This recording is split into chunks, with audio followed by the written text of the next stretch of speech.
What's going on, guys? TKD1 to the video, and today we are going to be back here with a video on Mondays. You know how we do it here. Tuesdays actually.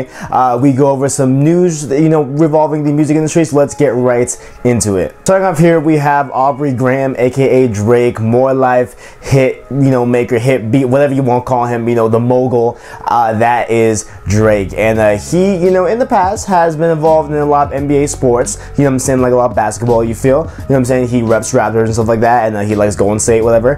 And recently, in the more recent year, right, he has been involved with hosting the ESPYs and other sports events like that. So he's pretty big and pretty, well versed in the basketball world. But now he takes it to another step.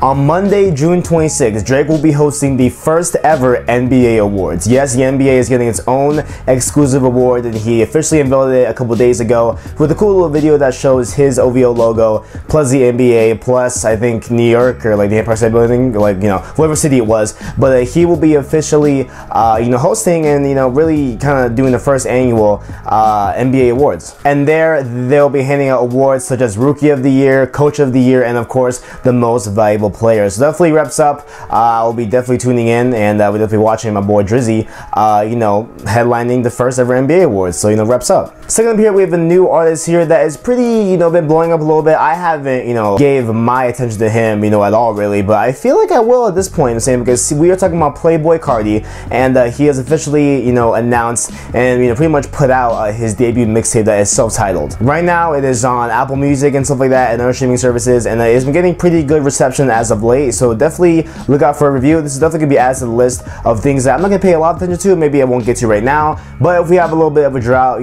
towards kind of the months leading up to the end of the year, I will definitely put that in the review cycle. So if you look out for that on my channel. Next up here, we have Kodak Black. Now, Kodak Black, man, I don't know what to tell you. I don't know how to help you, bro. Like, you're absolutely insane. And this story that I'm really about to talk about is absolute insanity. So basically, for a number of reasons, Kodak Black has been placed on house arrest, right? He has been placed on house arrest. He cannot leave the home, or he cannot leave a certain bounds of proximity, around the home. Like, it's not when you're on house arrest, you can't leave the home. It's kind of like you have like a circle radius that you can't leave. Well, he violated that and went to a club. And so, at this club, a lot of people kind of, I guess, reported it to the police, whatever, and now he's been in court hearings to, kind of get to the bottom of this and really get a punishment for breaking his house arrest. However, one lady came out and has apparently been, bragging and saying that while Kodak Black was at the club, she grabbed his genitals,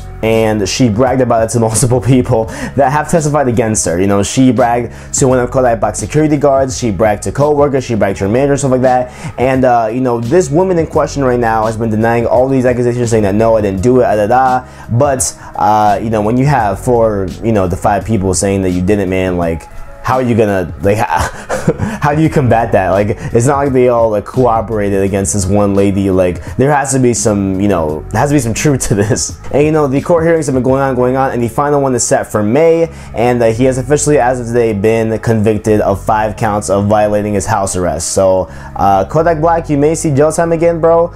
And I don't know, man. Like, you just chill. Can you just chill? Next up here, Tupac's murder case has officially gotten some new light shed on it. Now, of course, this has been an ongoing, really, decade-old kind of case that's been going on. Like, who exactly killed Tupac? We've gotten plenty of people that have, stated so-and-so and who, whoever. But we officially may have a culprit. And this comes from Tupac's bodyguard named James. And he says that the name of the killer is a Crips member of the, whole gang Crips. And his name is Orlando Anderson. And basically how he lays out is that Tupac soon, got backing, got support from, the gang community, right? And so with that, with that support, with that backing, with that, if you're gonna mess with me, you're gonna mess with all these other guys behind me. He kind of grew a little bit more of a bullish self-esteem, if you will. And it was said that, like, he was spitting on people, pushing people around. And basically, his attitude changed, which led to his ultimate demise. And it was said that, like, if Tupac doesn't mind his own business and just stayed cordial and stayed, kind of like a humble spirit, none of this would have happened, and maybe he would have been still alive today. But, because of these things, it said that, he, I guess, stepped on the wrong people's toes, and here we are today, Tupac dead. So it's very, very interesting. There was a whole interview about it, you know, down below, you know, like even with the bodyguard of James. I'll try to look for a link and I'll leave it down below in the description if you'd like to, you know, just read up on it. It's very, very interesting because it's history, you know what I'm saying? Like, I love history. I'm a big fan of history, and you know, having history, especially in the confines of music, is just, you know, just incredible to read, you know, just like in my opinion. So definitely check it out if you're interested. Next up here, we have another scandal going on, and that is R. Kelly's being sued by a cop. Now, wow, you know, we have you know, a black man being sued by a cop. You know, maybe you know, did he hit the cop? Did he, you know, abuse the cop? Whatever. No, none of those happened. It is actually a little bit worse than that.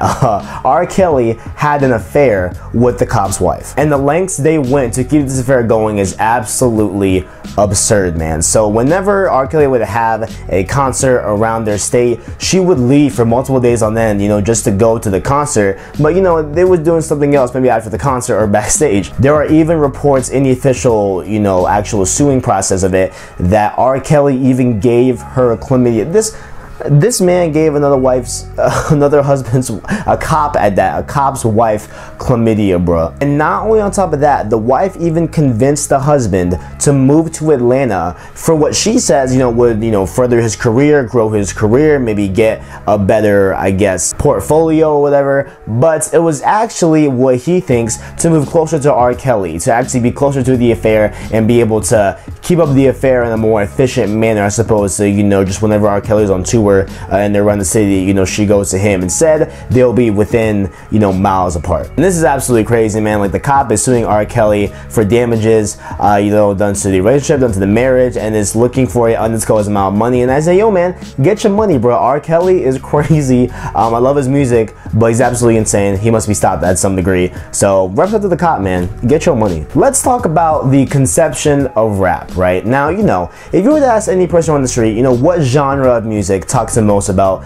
you know, alcohol, drugs, violence, I feel like, you know, the overwhelming majority of people would say, oh yeah, hip hop and rap do that. Like you know, like hip hop and rap in that genre, you know, drugs, alcohol, violence, all that is super prominent, and it has to be the most, you know, like out of those subjects, rap has to be, you know, the most affiliated with that, right? Well, study shows that might be the opposite, which is really surprising in my opinion. There was a study done where they looked at all the genres of rap and kind of, all of the genres of music, and kind of gave a percentage of the occurrence of any type of, you know, word that, you know, was related to drugs, to violence, to whatever, right? Like, to any of those bad taboo things, right?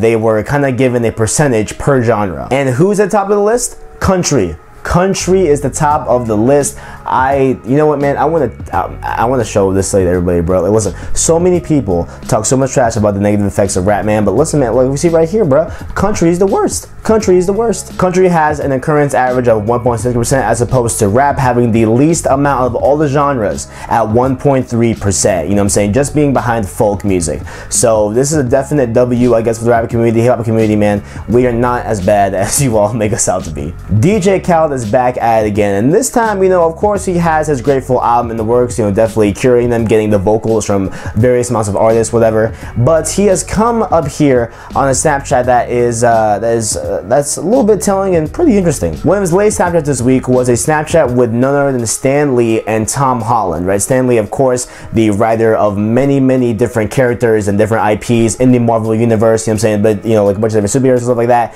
And Tom Holland, the brand new Spider-Man that is going to be the Spider-Man that is going to be exclusive to the MCU, and they were allegedly seen together and filmed a scene together, right? So could this mean that DJ Khaled will be in a Marvel upcoming movie, man? Like, oh my god, dude, if that happens, bro, listen, so like my prediction here, I don't think it's gonna be it can maybe be Thor, right? But Thor, I feel like, is a little bit too close to launch, right? And definitely not Spider-Man, because Spider-Man is launching this summer, so like there's no way it's part of that. So maybe this is a part of the Infinity War movies that are coming up, maybe. But it seems here that maybe, you know, that maybe DJ Khaled will be a part of the Stan Lee cameo that we get in every single Marvel movie, which is absolutely going to be hilarious to see. So wraps up, man. I can't wait to DJ Khaled on the big screen. Next up on the dock, we have Migos and Katy Perry. Katy Perry's been a little bit quiet lately, you know what I'm saying? Like, Katy Perry, we haven't had a lot of anything new to come out of her, you know, like no new songs really, no new anything, but she has dropped a track with the Migos. It is called Bon Appetit.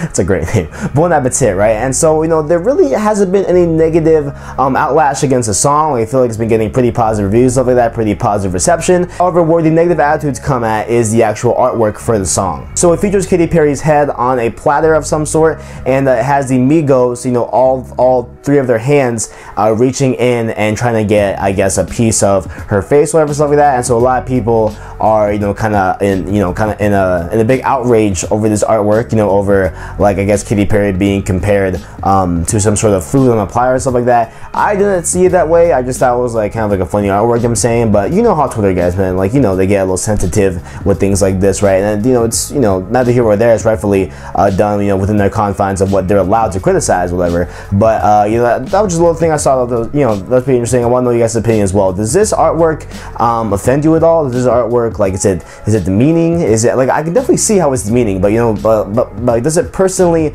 insult you? Let me know down in the comments below. Guys, summer 17 is gonna be the best summer for music in a long time. I'm telling you right now, bro. And that is because not only with all the other artists we have seen, you know, saying, oh yeah, I'm gonna drop in the summertime, you know, whether it be Post Malone or whatever, stuff like that. We finally got confirmation from Desiigner that he will also be dropping in summer 17. He'll be dropping his official debut album in the summertime, and oh my god, like, guys, I'm not mentally prepared for summer yet, guys. I'm not ready for this. I don't think I ever will be personally, and I just can't wait. We're gonna have plenty of stuff coming for the summertime, guys. Don't be worried about it. This channel is gonna be popping off, but we'll be popping off also with another Desiigner review that you know, we will definitely be doing in the summer and stuff like that. And he didn't, you know, reveal any name for the album, any specific date for the album release. Like, he, you know, did none of that. But he did confirm that it will be coming out in the summertime, and get hyped for that. Pretty much the biggest story here this week is the whole debacle over Kendrick's DNA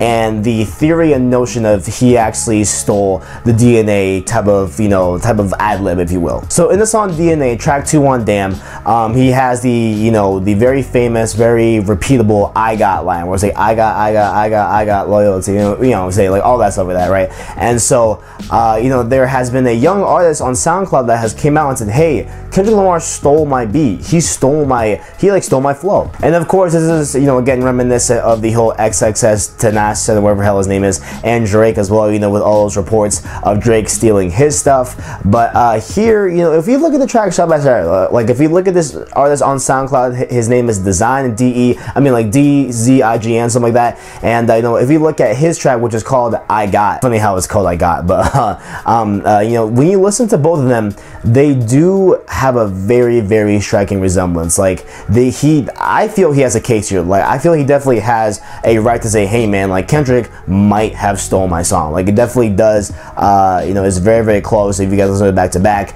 it is pretty prevalent, and there are definitely, you know, plenty of you know, online videos where, you know, we have people that have, you know, put in the Kendrick Lamar snippet and then this one as well, and compared them side by side, and it's pretty telling that there is definitely something going on here. Now, the reason why I'm turned off to believe this is just because of, you know, Design's overall size. Like, he has less than 100 followers on this SoundCloud, right? So it's hard for me to believe that Kendrick Lamar would steal something, or even, you know, nonetheless, even find something from this artist that, you know, is so small. Not to poke fun at him, of course, but, you know, just saying that, you know, like, he, you know, his level of findability is very, very low compared to someone that, you know, maybe has 30,000 followers or 20,000 or, you know, 50,000. You know what I'm saying? Like, he only has less than 100 followers. So it's kind of, I feel, kind of a shot in the dark, really, to have, you know, the notion or the chance that Kendrick would actually find this track and steal it. You know what I'm saying? And plus, I feel like Kendrick Lamar wouldn't even do that, you know, personally, just, you know, speaking from, you know, not speaking for him, not from, you know, listening to him in like interviews and stuff like that. I just feel like he wouldn't be that type. You know, and of course, that's an opinion, that's a maybe, and this is all maybe, like, you know, this is all speculation,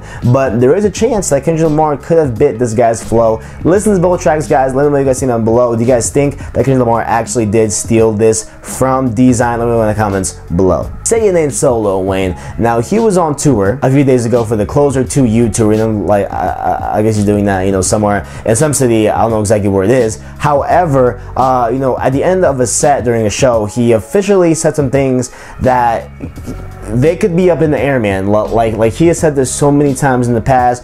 We have gotten so many, oh yeah, it's dropping, and then it doesn't, whatever, and it revolves around, of course, the Carter 5. He says, quote, C5 coming soon.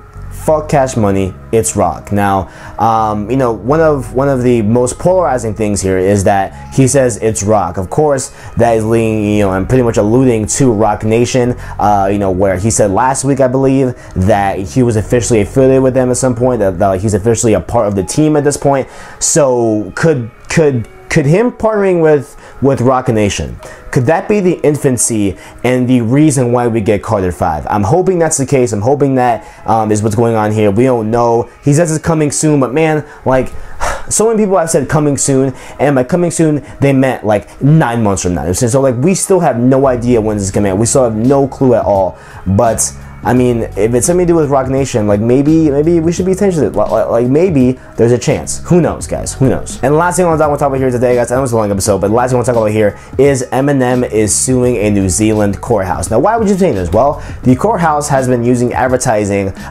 you know, for the various campaigns, you know, from 2014 to now, and most recently they used the instrumental that is very, very reminiscent of Eminem's. The song in question is "Lose Yourself," and basically what they used back in 2014 and you know what they continue to use right now is a kind of remake or like a rendition of the "Lose Yourself" beat, but you know it is so close to the original that Eminem had to do something. So Eminem is currently suing them right now, and I guess you know even you know with the statements that they said, they thought that it was fair use, I guess, because they have seen other people use the beat and have no issues with you know legal troubles, have no troubles with doing it, whatever, stuff like that. But I mean, if you're a courthouse, how do you not understand copyright? Now, of course, it's New Zealand. It's not the United States. Of course, there are different laws, you know, copyright, whatever. But like, how? Like, did you really think that you were gonna get away with using a beat that was so close to the original? Like, come on, man. Like, this is Eminem, get your money.